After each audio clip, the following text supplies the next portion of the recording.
This is your urgent call to action. We are all called to lead in a world in chaos, crisis, and turmoil. Join a pivotal global movement for change to transform the leadership crisis worldwide. Will you play it safe, or will you wake up, step up, and speak out? Like Nelson Mandela did for South Africa and the world, we need a radical new way to think, act, and lead, leading boldly into the future. Join host Anne Pratt, a Harvard Fellow and multi-awarded businesswoman, and unlock the best version of yourself to revolutionize leadership with what the world needs now.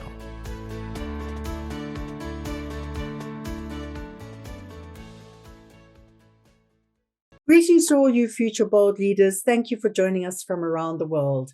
My name is Anne Pratt. I'm formerly from South Africa, and I relocated abroad to attend a Harvard Advanced Leadership Initiative Fellowship in beautiful Boston in the United States of America.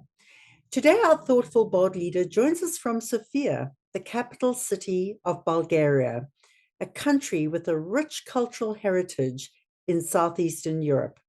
Her journey takes us from Spanish poetry to literature to politics. She spent 10 years as a member of parliament. At age 29, she was Speaker for the opposition party and went on to become the Minister of Foreign Affairs for Bulgaria, serving her country, her region, and the European Union. She spent 5 years as a Member of Parliament in the European Union, serving as Bulgaria's ambassador to Turkey. Stay with us as she shares how she stood up to the Russian ambassador in times of war, how her journey up into the Empire State Building in New York City at night changed her life, and her concerns about the leadership crisis worldwide and in her region, which have inspired her Harvard initiative to build the leadership capacity and unity in the former Balkan states in Southeastern Europe. We warmly welcome my dear friend, Nadezhda Neynsky, and welcome to Leading Boldly into the Future. Nadezhda, my friend, I have missed you. I'm so happy that you're here and part of this conversation. Thank you so much. Thank you. I'm very happy to see you again. I know it's been a while. It's been a while. I would love to begin with, we have spoken a lot actually at Harvard over meals, lunches, on weekends, going out sightseeing together. We've had many conversations about history and hope. I'd like to begin with hope. I believe that your name, Nadezhda, means hope. Could you begin with sharing about why hope means so much to you, and how has it been embedded in your life, given that this is the name you were given at birth? Well, I need to be very frank with you. When I was a child, I didn't like my name so much. Probably all the kids disagree with decisions which have been taken by their parents. But with the time, I had a chance and the privilege to live through a very difficult but very important time for my country. And this is the transition from totalitarian system to democracy. I was very young at the time when I get involved in the changes in my country. This happens just 2 years after the fall of the Berlin Wall. I have been elected as a visiting fellow in the United States right after the change of the regime. And it happens that the United States was my first big trip abroad. I still remember how much it's changed my life, not because so much of what I've learned, but because of the way I feel.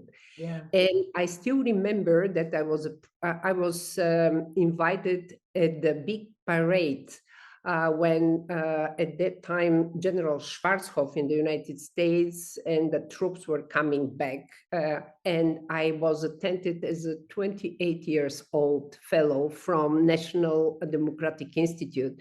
And I saw so many children wearing T-shirts, proud to be an American.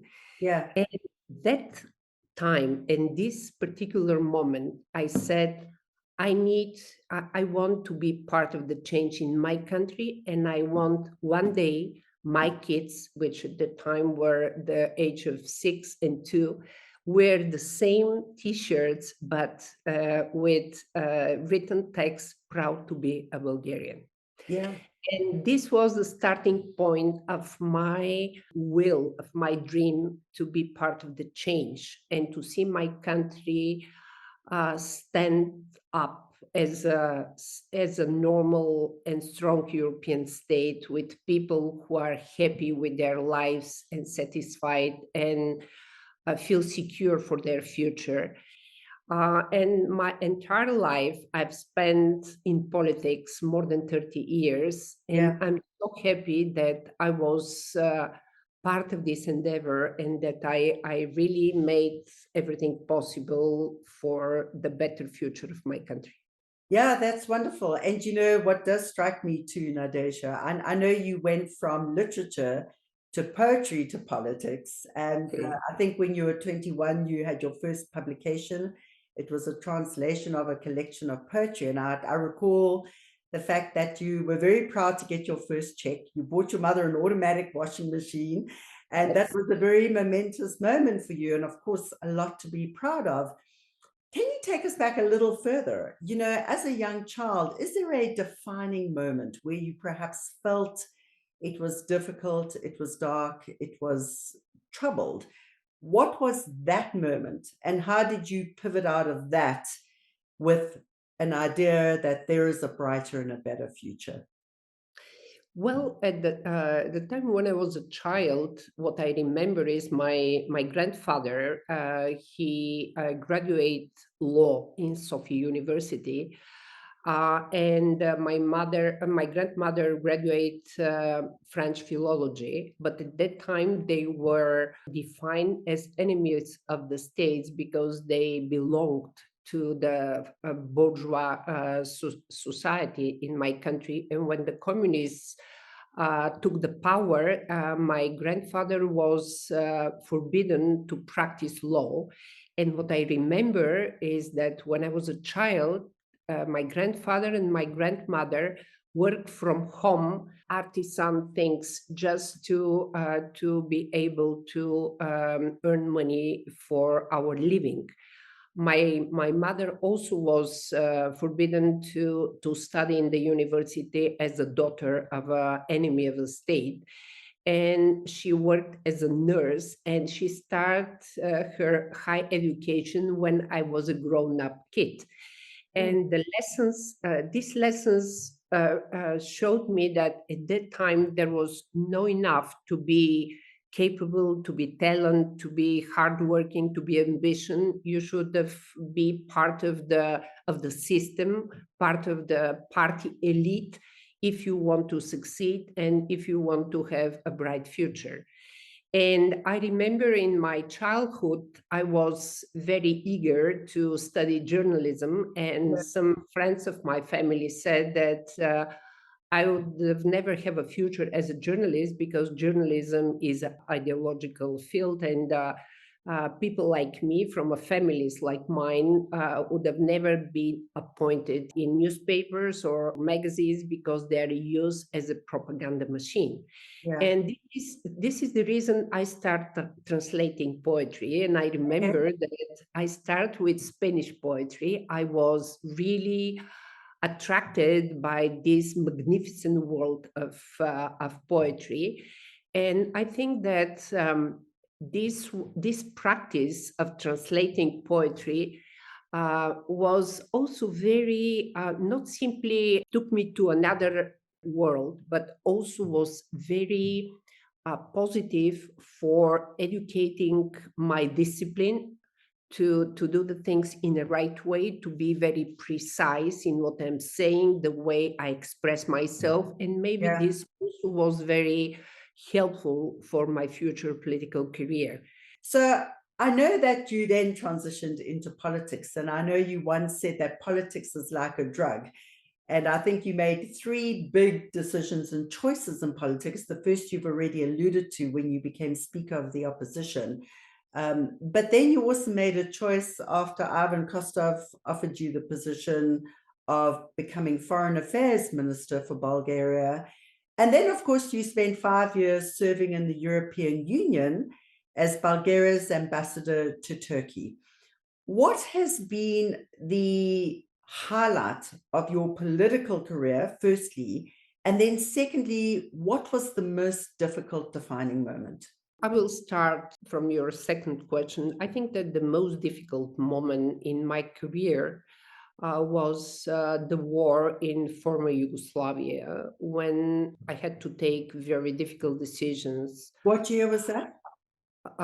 Because the war in former Yugoslavia and the bombarding of Belgrade and Bulgaria need to define its national security goals. Yeah. We knew that at that time, if we do not support the democratic coalition which stands against Milosevic, the whole region can get into fire, and all the refugee floods will destabilize the Balkans. At that time, we played a very significant role, first of all, in providing the democratic coalition with information about the plans of Milosevic, because we knew exactly, as a part of the region, what he was intending to do. Yeah. And his intention was to spread the conflict, to get all the Balkan countries involved in this conflict, and by doing this, to blackmail the Western world and the democratic world. Also, I became the speaker of Southeast Europe on important issues which refers to the national security of the region. Yeah. And there is no war which is popular, but at that time, Bulgaria was not a member of European Union nor NATO. As a Slavic country, the Bulgarian society was more pro-Serbs than pro-Kosovars. And we had at that time to explain to them, first of all, that every human being has the right to stand for democracy, for freedom, for human rights. Yeah. And so does the Kosovar Albanians, Yeah. who have been these massacres, and this ethnic cleansing was a terrible, terrible crime against humanity. Yeah. And as a Democrats, we need to stand for the truth and for the liberty, and not for an ethnic group. And this was important to be explained to the Bulgarian public. As I said, we at that time we had to take very difficult decisions, and I still remember that at the beginning of the war, the support for the decisions among the society was very low, but we were brave and committed to stand for values, and we travel all over the country, and we were meeting people, explaining to them why we took these decisions. And at the end of the campaign, we had a very strong and increasing support on behalf of the public opinion. And those are lessons learned in a difficult way, because, as we said, the war is a very terrible thing. But that was a war for defending people and not for killing people. As a result of this, Bulgaria was seen by the international community as a democratic state ready to pay the price for defending democracy. That's a very powerful story, Nadezhda. And I'm curious, in that process, what was your light bulb moment around making that decision to stand for the truth, to defend the people? What was that light bulb moment? Is there a particular moment? And how did you then fortify your own moral courage and strength? I remember one more story I think I should share with you. Yeah. At that time, Russia was always standing very close to the Serbs and Milosevic at that time. and they want to protect Milosevic from the international democratic community. And they asked Bulgaria for a permission to overflow the Bulgarian territory. And if we have been given such a permission, no one knows what the outcome, what the end of the war will be, because their intention was to divide the territory. Yeah. And this would have not be a real peace. It would be a zones of interest which Russia is used to create, like a frozen conflicts, and having frozen conflicts so close to the Bulgarian borders would have been a very strong, a very big threat for the Bulgarian national security. Yeah. And I remember that the Russian ambassador at that time called me at home and said the military aircrafts are in the sky and we're going to overflow Bulgaria. And I told him, you don't have a permission. He asked me what would I'm going to do. And I said, don't try. And they were furious on me and on the government, because I had the of course, I speak on behalf of the government. That was a decision of the government.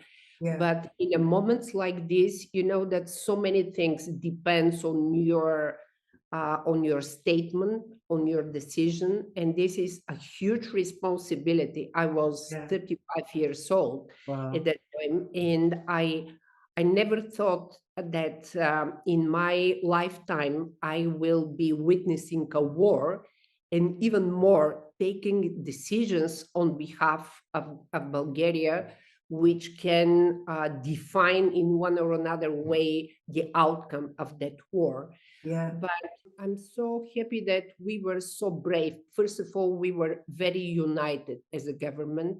We were people who were freedom fighters. We knew the price of liberty and democracy. We knew that nothing is for granted. Yeah. And if we want to see, leadership is bringing people from where they are to where they want to be. Yeah. And it's very important to have courage, because courage is integral part of the leadership. I remember once one of the European leaders told me something I still remember. If you want to be a successful leader, you need to have you need to have a vision, you need to have a strategy, and you need to have a courage. Interesting. Which leader was that? Václav Klaus. And of course, you exemplified all of that. And I can see that, the sense of unity, understanding the price of freedom. Were those the things that fortified you in making those difficult decisions? I think that, first of all, I believe that people are born equal, and each and every one of them have the right to be free, to have an equal chance, and to live in a free and democratic world. And that's why I feel people all over the world who stand for the same values very close to me, no matter where they live. Yeah.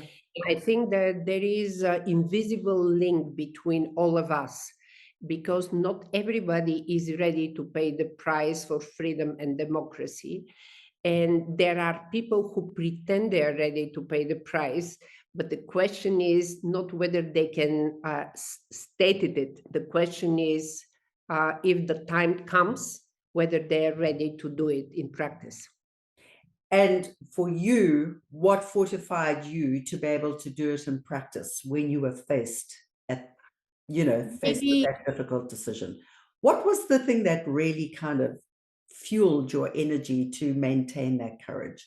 I don't know. Maybe I'm born and raised as a Democrat. This is something which is stronger, even sometimes of my maternity, because there was a moments when I sacrificed my family, the time with my kids, and I knew that I was driven by this passion of protecting my country, of bringing perspective for my country. I wanted to see my country being respected. And Yeah. this is something that is a very strong passion. The dignity and the respect about my country was the emotion were the emotions who were driven me within these 30 years.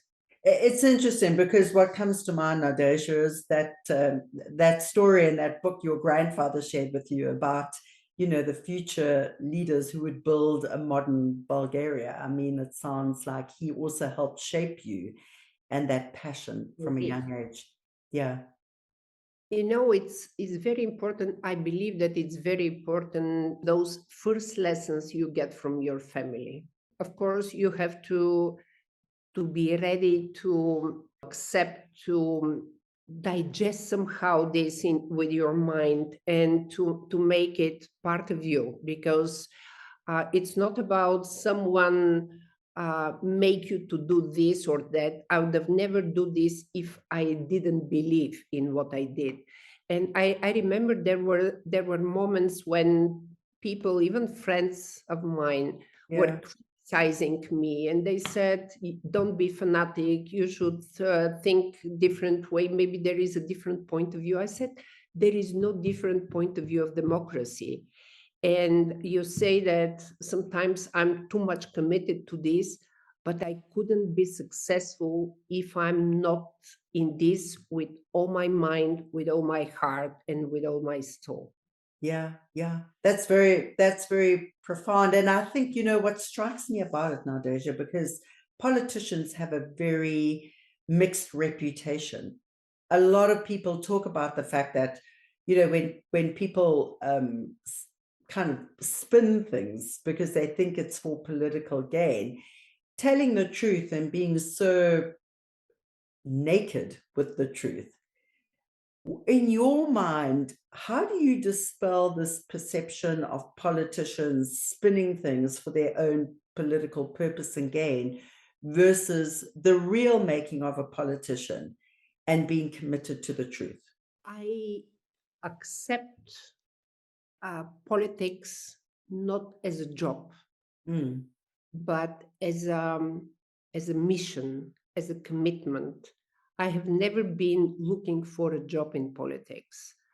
I know people in politics because I've been quite a long time there, who are dreaming to become ministers or presidents or prime ministers. I never have such a dream. I simply want to be part of the change, of the yeah, positive change, because it could be positive or negative change. People sure. sometimes get involved in the negative changes as well because of some reasons. I was asking myself whether my grandpa or my family will be proud of me or they will be ashamed. And I want to be a good example for my children.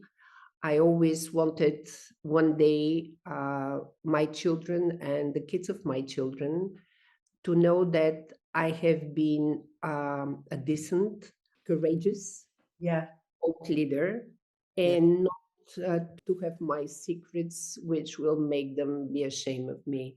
I think that it depends on your integrity, the yeah, integrity with your family, with the people you care about, because there will always be people who will dislike you, who will criticize you, because life is, people are different, they have different backgrounds, different dreams, different perceptions about life, about things.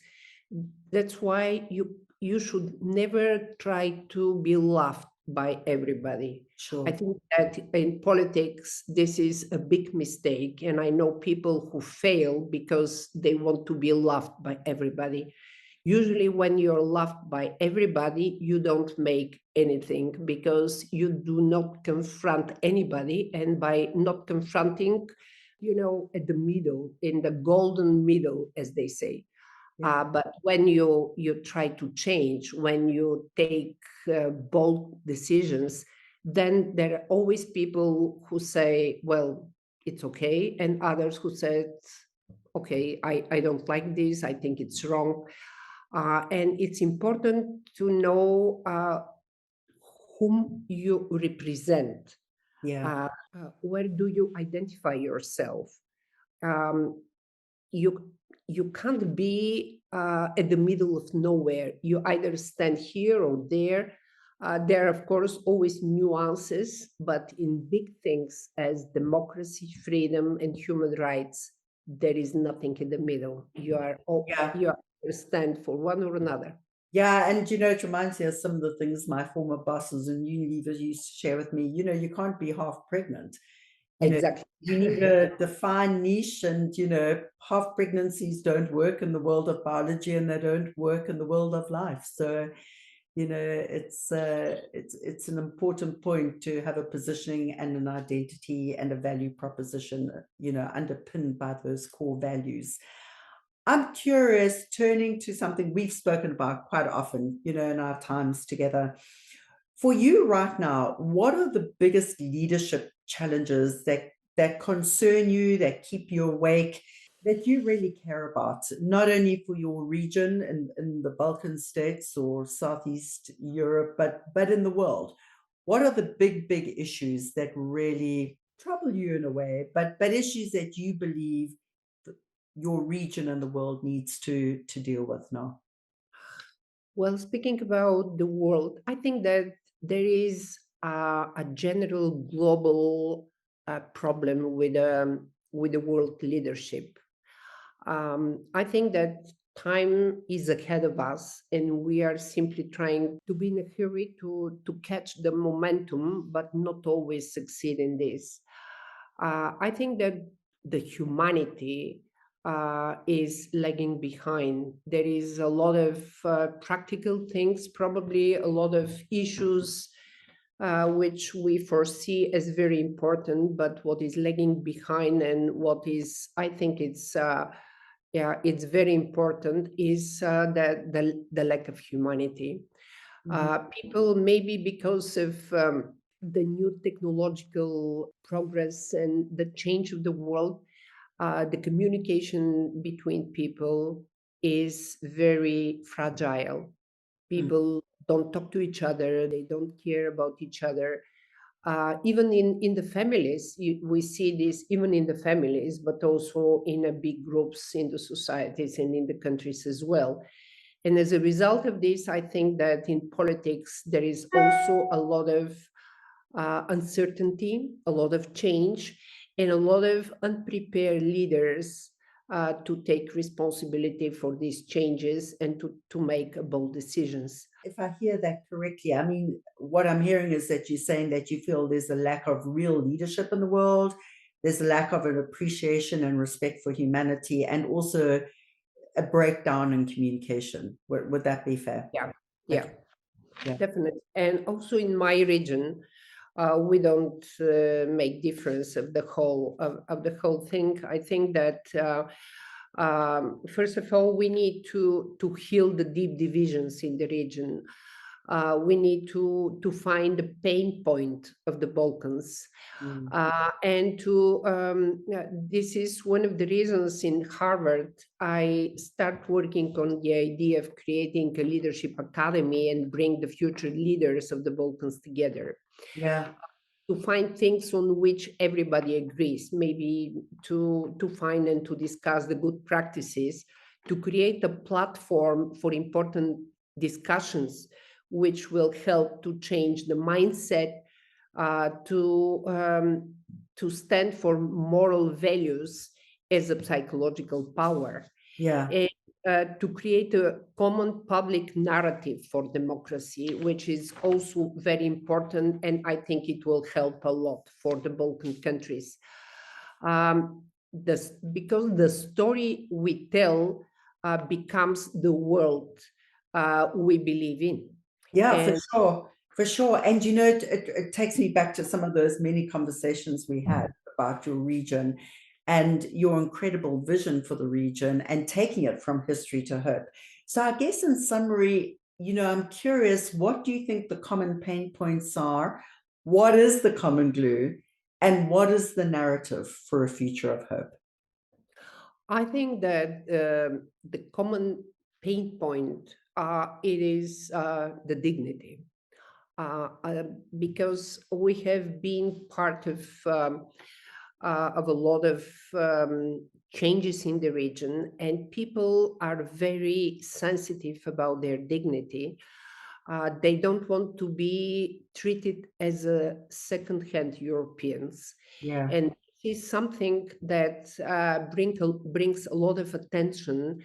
And sometimes some people and some leaders overdo the things. Others are underestimating the role of their countries. But the Balkans have a very significant place in today's European history, and we have to recognize this place and try to move it from a disadvantage into advantage. Because I remember a lot of people say that we have a bad luck of being on the crossroad of the Balkans. But if in the past the crossroad was a disadvantage and usually attract a lot of appetites from the big powers, now this crossroad could be a great advantage for the developing world, and we have to use this and to advocate this advantage of the Balkans. Also, I believe that people in the Balkans are very creative, very Yeah. artistic. Yeah. They're not used to work in a teams. They're very individualistic, Yeah.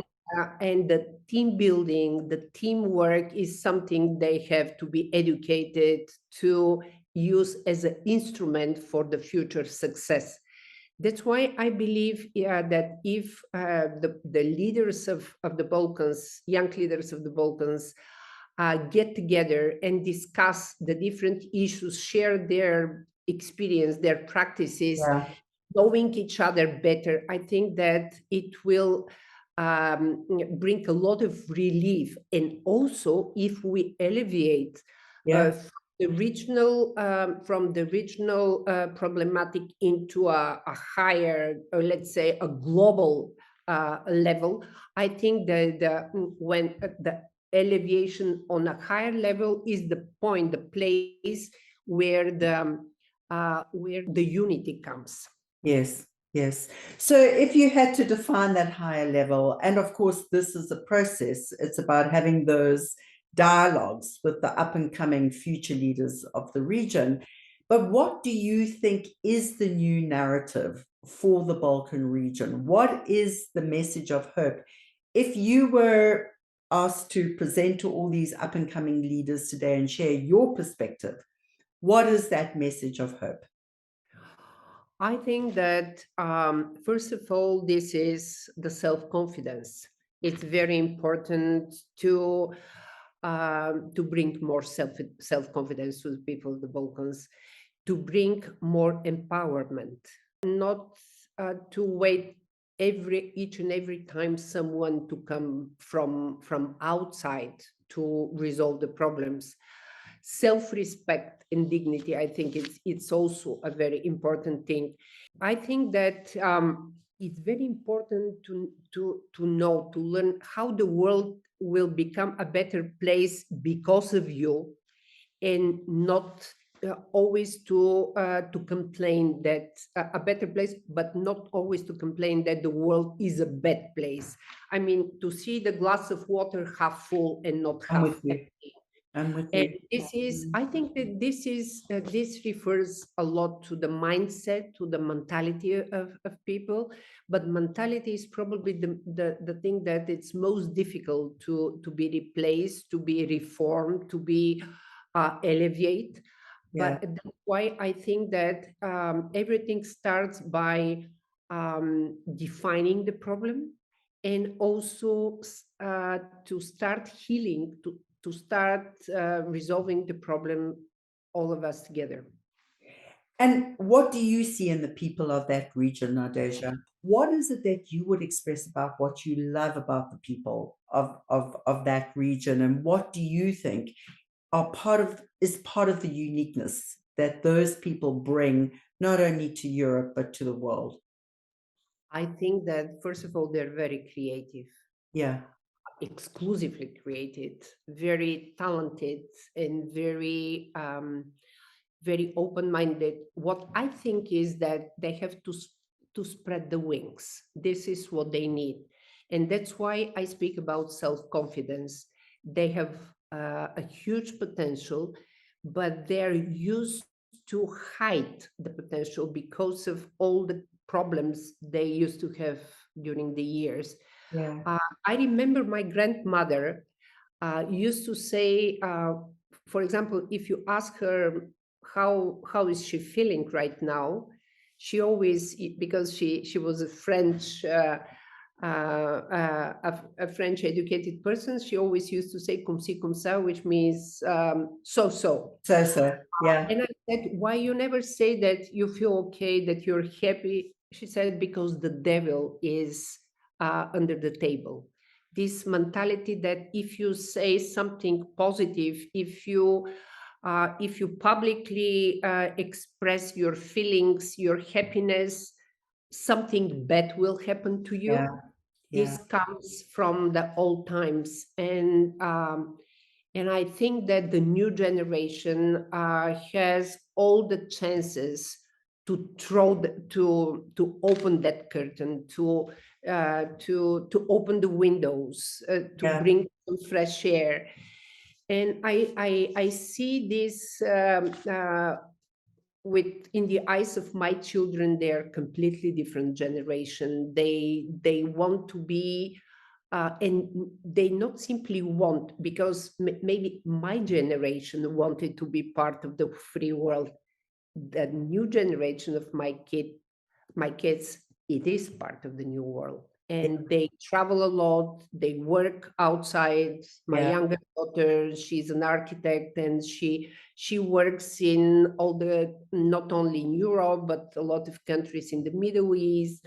She travels a lot. The free borders and free travel is probably one of the greatest achievements we get during the years of transition. Yeah, that's remarkable. And as you say, it's about spreading wings and being out there and connecting with the world and sharing their gifts, and of course learning at that University of Life. So, and of course, I've had the privilege of meeting one of your daughters, and she's a fine young woman too. I'm curious, just shifting a little. We've spoken a lot about that region, its divisive history, a lot of ethnic wars, a lot of conflicts. We've also spoken about somebody we both admire, Nelson Mandela, and I know that in one of your sessions and classes at the Harvard Kennedy School, you also spoke about Mandela.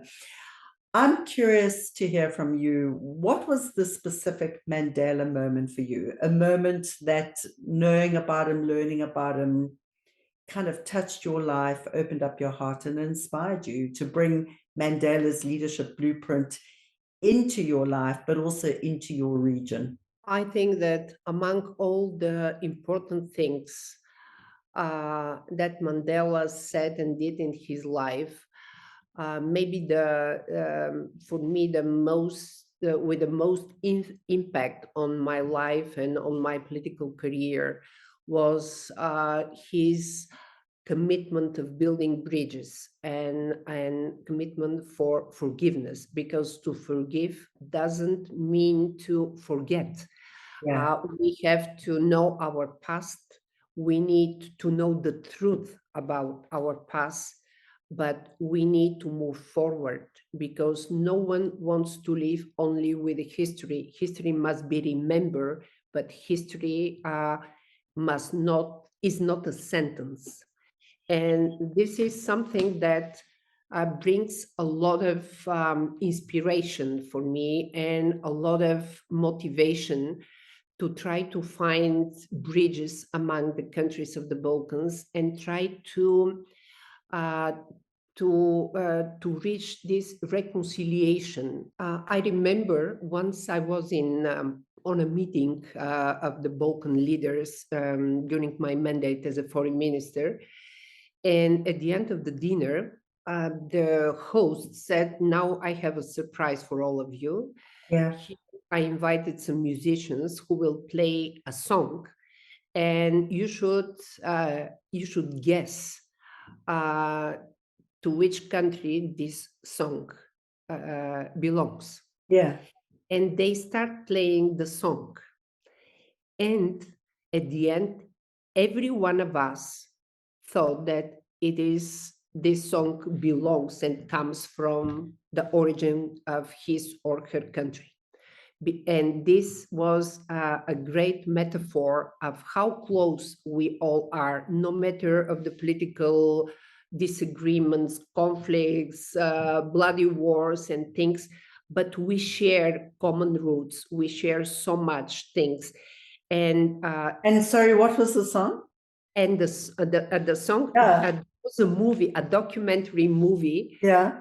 The name of this movie is Guess What Is This Song? And the rhythm, the very deep in this song is we share this rhythm in all the countries of the Balkans. And it was not song belonging to Greece, Bulgaria, Turkey, Romania, or any of the other countries. This motif, as they said in music, motif, you can find in all the traditions, in all the backgrounds of the different countries of the Balkans. And that's why I said that it's a great metaphor of unity, of friendship, of partnership, and not of division. So has somebody taken different parts of songs of different parts of the region and crafted it together? I'm just trying to understand what this is in the music. There is always a motif. This is the core of the song, and there were different variations in a different country, but this very motif is everywhere. So they took one motive and then played that in a different countries. They played it in a different way. In a different way. But the heart of this, the heart of the song, it is in each and every culture. Yes, yes. And what was that motive? Oh, I cannot sing. I cannot sing. Okay. But it was really a very nice. I still remember the moment because it was very emotional. When it finished, everybody said, it's Bulgarian, it's Romanian, it's Turkish. But they said, no, it's you can find this song in each and every state in a different way, with a different variation. I'm with you. So they played it in different ways. Just going back and, talking about Mandela and building bridges and what he represents, is there a particular moment that you recall? Well, as I said, this is, for me, Mandela symbolize how one person can change, can inspire the world. Yeah. And, this is something, it's like a dream we can come true.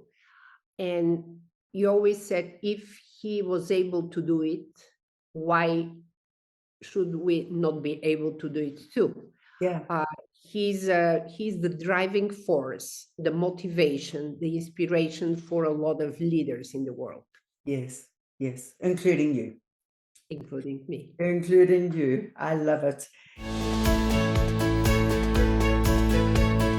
So shifting to a couple of fun facts, Nadezhda. What is one childhood memory that stands out as being a moment of joy? A moment of joy for me was when I was able to lift the visas for Bulgarian citizens. It was a long and big struggle, which took a lot of efforts on behalf of the entire government, but also the cherry on the cake was put by the diplomatic community. And me, I had the privilege of being foreign minister at that time and being part of a lot of difficult negotiations with the European Union. Yeah. And when the moment came and Bulgarians knew they will not be standing anymore on the long lines waiting for visas and in front of the foreign embassies, this was a very, very special moment for all the country, but for me particular. I still remember that I was, because of the strong emotion, I get a terrible headache. I was almost losing my mind in the parliament, but I was supposed to stand and to greet the members of the parliament, and it was such a hilarious and such a joyful moment for all of us. And maybe this was my moment. Yeah, and I get that. I mean, the role you played was phenomenal. As a child, is there a moment that you recall? As a child, it's very when you say child, it's quite relative. But my moments as a child, I always spend the summers in a village with my grandparents and my grandfather, because he always wanted to have a grandson, but at that time he had a granddaughter, and Yeah, he always used to call me son. And it was very funny, but he was, because in our language you can play yeah. with um, The uh, gender reference. yeah. Yeah, And he was taking me to go fishing with him, yeah, and those were very special moments for me because he was treating me like an adult, and I feel so happy and being his companion at the fishing. And yeah, he said, "You should never be afraid of anything. You should never behave as a person who is scared by insects or moving animals." And for me was a very nice time. My childhood with my grandparents is something that I keep deeply in my memory. yeah, that's wonderful. And is there a moment, you've traveled a lot of the world. Obviously, every place has its magic. Is there a place in the world that really stands out that when you landed, you arrived, you were super excited, and this was a whole new exciting adventure? What place comes to mind and why? Well, I told you in the beginning that my first visit to the United States have changed my entire life in terms of psychological change. Yeah, Maybe the self-confidence, um, being brave and bold, being committed to a cause you believe is the right one. And every time when I go back to the States, and especially I remember, it's probably nothing original, nothing surprising, that I like very much New York. New York Because City. Yeah. New York City, And is because of that where you had that feeling the first time? Was it your trip to New York? yes, is Okay. my Where in New York were you? I was in Empire State Building, Empire State in Building. the elevator, and Yeah. it was by night, and all these lights, and I feel it like a beating heart, such an energy. And I'm always saying to my friends from time to time, when I give up and I feel tired and depressed or disillusioned, I want to go to the States and go to New York and breathe deeply and take up the energy of this city. Yeah. And it means something very special to me. Yes. Well, as they say, New York is a city that never sleeps. So, certainly a pulse that keeps going. And of course, I know you had a wonderful time there with your family recently as well. Yeah. I think that the third fun fact, what would you, with the benefit of life experience and wisdom, what would you say to your 12-year-old self today? Maybe on the first point, never give up. I think that a lot of people maybe are full of good intentions. Probably they are full of ambition in the first stage, and then somehow, because of some reasons, and there are always excuses, they give up. Yeah. Uh, when you take decision, when you know uh, what your mission is, where exactly do you want to go, keep going and be ready to pay the price of your endeavor, of your trip, because for sure at the end of this you will find yourself a better self of you, Yeah. because the challenges, the difficulties, the problems, they make the character. The nice moments and the moments of happiness, they emotionally they fill up your heart, but they don't change you as a personality. And when you put high goals and high missions, you not simply reform the life around you, but on the first point, they reform yourself. Yeah, that's very powerful. Bold leadership, we've spoken about that. What is your definition of bold leadership? For me, the bold leadership does not mean to not to have doubts, not to have fears. Bold leadership is to overcome the doubts and the fears, to keep going, and to show the way to the community and people you care about.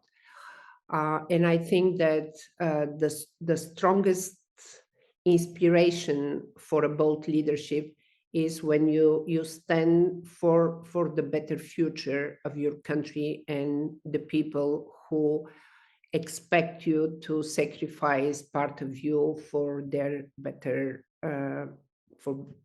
life. Yeah, yeah. And it's interesting that you talk about sacrifice, because in your own life, you've also made significant sacrifices, for that. And why do you think sacrifice fits in? Why does there, are you saying that there does need to be an element of sacrifice? And how did you make the decision about what sacrifices you were prepared to make? I never take the time which I dedicate to my mission or the problems, the pain as a sacrifice. I don't say I'm going to make a sacrifice. This is the way I feel it. I do it by heart, and not by um, uh, even by conscious. I do it unconsciously because this is the way I think. This is the way I believe it should be, and I think that that make it more authentic, because s- to make a sacrifice, this is something very intimate. Yeah. You decide which part of you and what part of you you're ready to give up for a higher purpose. Yeah, sacrifice, I think, as you rightly say, Nadezhda, comes when it is purpose-led. It is motivated by purpose without cognitively thinking too much about the sacrifice one is making. And I think, having got to know you, I think you live that in who you are and what you do, and in the vision you still dare to create for the world. So I think in our final moments together, any final thoughts around the future of leadership, what you think Mandela would say to your region and the world today, and finally your message of hope? I think that in the context of what is happening now in the world, this terrible war of Russia against Ukraine was a wake call for a lot of countries, for a lot of leaders, and for a lot of conscious. First of all, we saw that democracy is not for granted, and we need to work and to sacrifice for democracy every day. And this is something like it's like a plant. You need to take care for it every single day. Yeah. And we need to advocate the advantage of democracy for the people's well-being. We need bold leaders who are ready to stand and to motivate the others to follow and to fulfill the big missions, because it's not one man show. Even if you are a bold leader, if you are not able to motivate people to follow you, you become a lonely warrior, and today's world is not a time for lonely warriors. I believe that people who have a similar visions and similar understanding about the needs of the world today should share their visions and create a common platform to help each other and for the change, support those who want change, because this will make the world a better place to live for our kids. Yeah. And on that note, Nadezhda, thank you for being part of this platform. I'm super excited that we continue to work together to support each other and to help make this world a lasting and a better place. And I miss you, my friend. Thank you so much. Thank you for being part of this. I'm so happy that you do these things and that you are so inspirational leader. And I believe that we can really make a lot of things together. We will. Thank you. Thank Have you ever wondered why we learn things in books and do well in the classroom, and yet despite knowing better, we do not change? Nelson Mandela once said, "One of the most difficult things is not to change society, but to change yourself." Spending quality time with my dear friend Nadezhda Neynsky at Harvard over lunches, dinners, and a weekend away gave us fun time to relax, to explore new places, and to dig deep. She helped me understand better the extent of this leadership challenge and crisis worldwide, and how do we transform ourselves to change the world. As a young child, she grew up in a conservative communist country called Bulgaria in Southeastern Europe. Her educated grandfather took her on fishing trips and shared a book called Building a Modern Bulgaria, with dreams and hopes for freedom and democracy. She studied freedom and democracy. She listened to his inspiring stories, and she wanted to be part of the change. In June 1990, almost 2 years after the fall of the Berlin Wall, Bulgaria changed. It transitioned from a communist regime into freedom and democracy. But it was the experience of freedom and the benefits of democracy in the United States that deepened her commitment and changed her life. Nadezhda's first trip abroad was as a young adult. She came to the United States, the global standard for freedom and democracy. A profound transformation happened from her head to her heart to her soul. High up above in the Empire State Building, a beautiful Art Deco skyscraper, a building 102 stories high in Midtown Manhattan in New York City. Amidst the bright lights, she sensed this freedom and democracy, this renewed energy, and this democratic beat on the street. Nadezhda went on to serve 10 years as a member of parliament in Bulgaria. She, at 29 years of age, was the official spokesperson for the opposition party and went on to become Minister of Foreign Affairs for the Bulgarian government, serving her country, her region, and the European Union. The research tells us that 10% of learning happens in the classroom, 20% happens through peers, mentors, and coaches, and 70% of our learning and transformation happens at the University of Life. We learn in the classrooms. We are inspired by the stories, but it is the University of Life where the transformation from head to heart to soul creates meaningful and lasting change.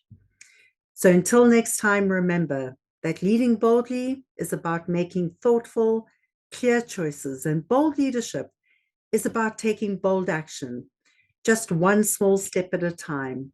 One small step for you, but together, a giant step for humanity. So take care and take thoughtful, bold action.